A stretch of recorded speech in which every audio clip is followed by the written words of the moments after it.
One summer night, I was sitting in the car, driving home from somewhere with someone who I didn't really know, but kind of wanted to know better. So I made some polite conversation, and I asked, well, what music do you listen to? And this guy said three words of an artist who since then has probably become, and actually has become, the artist I've listened to on Spotify the most out of anybody. So thanks for that.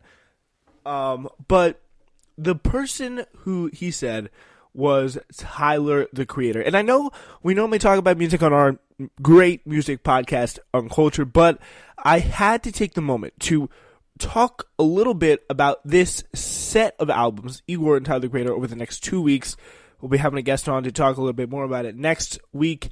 But today is all about Flower Boy. Because when I got home, Flower Boy was my introduction to Tyler, the Creator. And it was summer of 2019. Igor had already come out. But when I came home and I turned on my AirPods, put them on in, and attached them to Spotify, this was the first song that I heard, because obviously it was at the top of the Spotify playlists. Okay. You live in my dream state. Relocate my fantasy. I stay in reality. You live in my dream state. Anytime I count sheep, that's the only time we make up. You exist behind my eyelids. No, I don't wanna wake up. 20 vision. Cupid hit me. On today's all-new episode of That's Interesting, we delve into all things Flower Boy, Tyler, the Creator's amazing resurgence and renaissance moment as a previously really immature guy blossomed and bloomed, get the flower references here, into a really talented, not just rapper, not just hip-hop artist, but musician in general. This was the beginning right here with this album.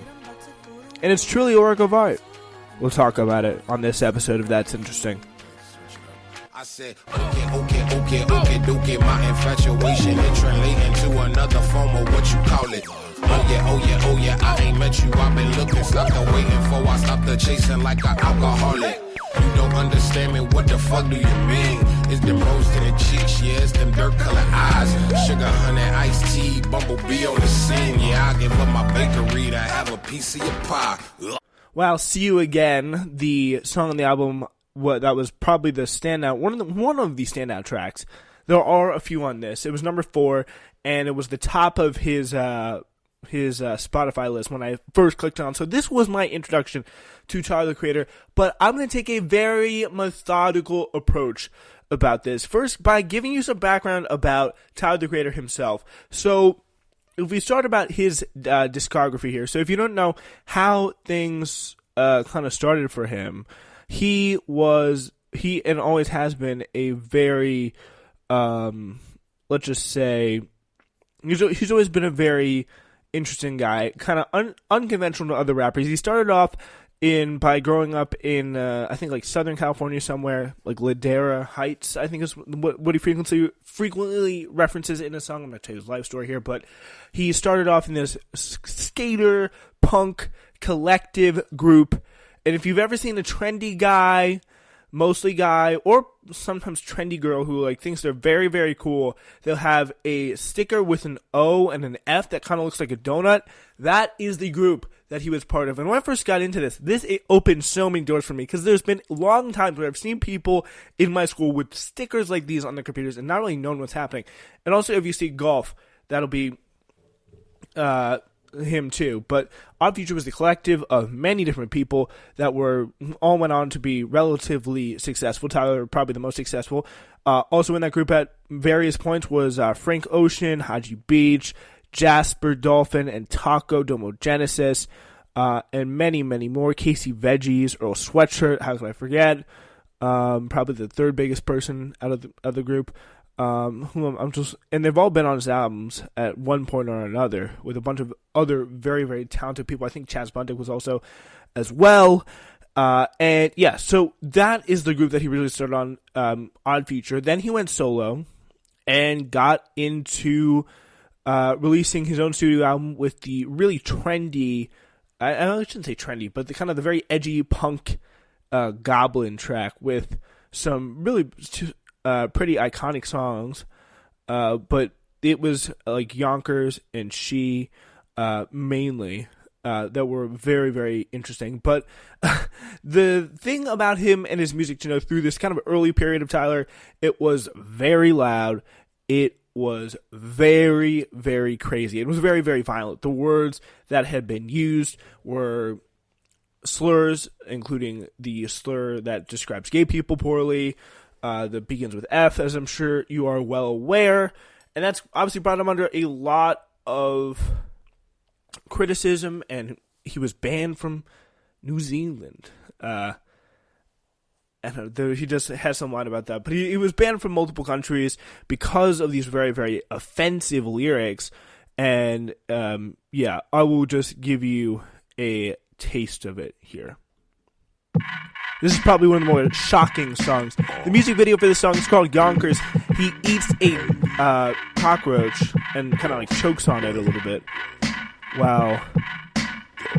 Well, I'll let you hear it. I'm a fucking walking paradox. No, I'm not. By the way, explicit content, I should have mentioned. Reptar, rapping as I'm deaf rock stars, wearing synthetic wigs made of anwars, dreadlocks, bedrock, harder than a motherfucking Flintstone, making crack rocks out of pussy nigga fish bones.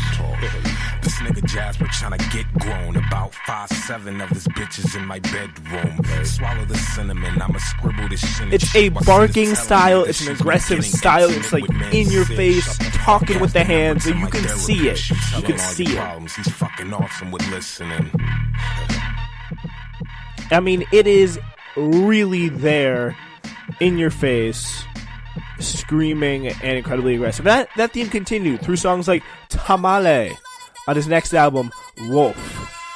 They say I calm down since the last album. Will lick my dick, how does that sound? Smell my gooch, you could kiss my buns. And I don't give a shit, bend my rectum. Somebody said Benz make her dance. You think you're getting... He's always been kind of a guy who's been very much prone to like making jokes. He's always been a very funny guy. And he's also really, early in his career, has been a guy that's pissed people off in a big way. And really what people are trying to decide to do is this what he's about? Or is he about the chaos, or is he about that little kind of glimpse of musical talent? Like, for example, when he collaborated, we keep saying coming through more and more, like, there may be something deeper to this guy. There may be something bigger here. For example, in this standout collaboration with Pharrell. I never would have thought that feelings could get thrown in the air, 'cause I accidentally caught that. It was kind of brash. It was kind of still in that loud, brash way. Very much Tyler, but it had an edge of creativity. It had an edge of just kind of musical talent that you don't always see with a song where he's kind of just screaming slurs and craziness at you. But this was kind of when we started. We see hints and hints of the change coming through even more and more on his albums here. This isn't a song, I just happen to rhyme when I get emo and find time to write facts. I love you.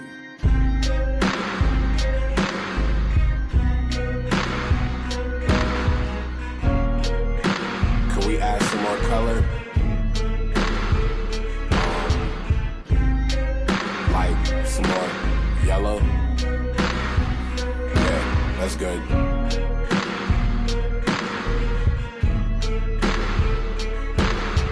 Hate you, but I love you. Another one where he kind of weirdly talks about selling cocaine.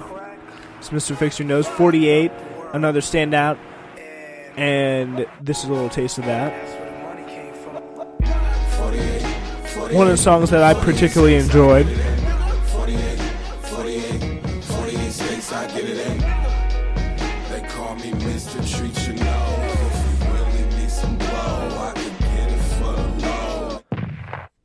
Another more crazy song here was Jamba. This kind of snuck into my downloaded songs for a little bit, But the evolution continues with a double-sided album with the normal-sized album and the instrumentals on the other side was dropped in 2015. Cherry Bomb.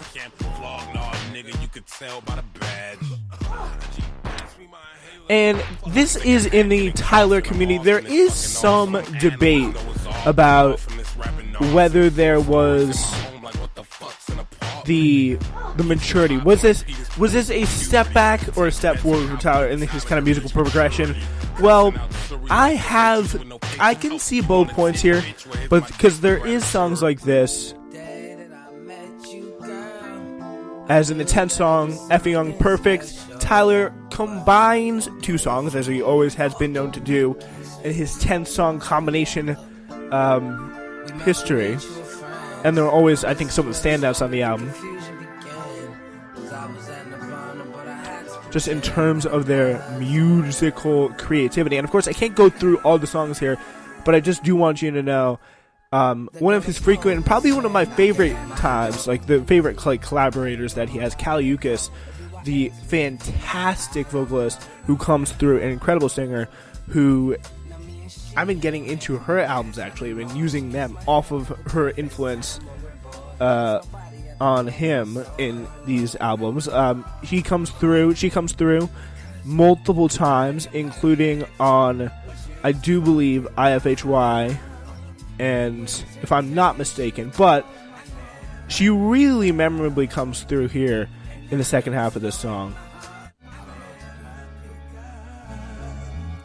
Probably making this definitely one of my favorite, if not the best moment on the album, and one of the top Tyler stretches in any album anywhere. As this original half of the song kind of fades away and the vocals come in. And it's not even Tyler, and he knows. Tyler knows that. Like, he's not going to have him rapping all the time. He doesn't have that ego. But the result is really cool, in my opinion. Again, my opinion.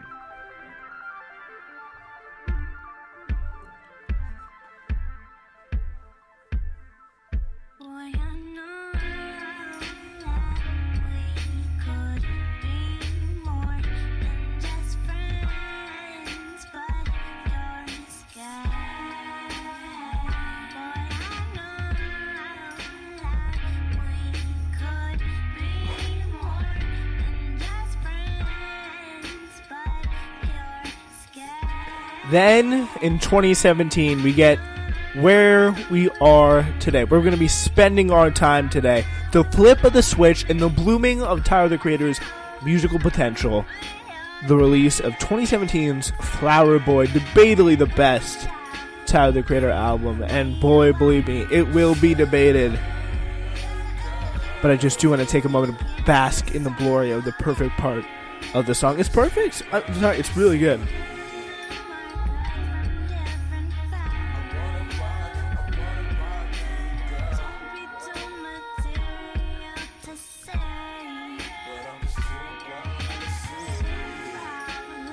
Alright, enough with that. Today now we enter a new world, starting with the foreword of Rex Orange County, a British vocalist, a male vocalist himself.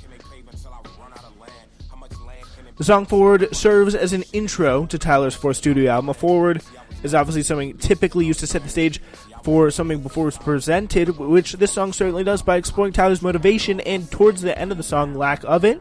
He comes to explore suicidal type thoughts in this by wondering if anyone cared if he drowned.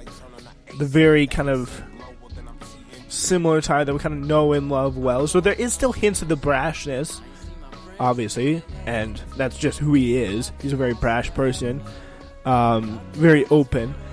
He explores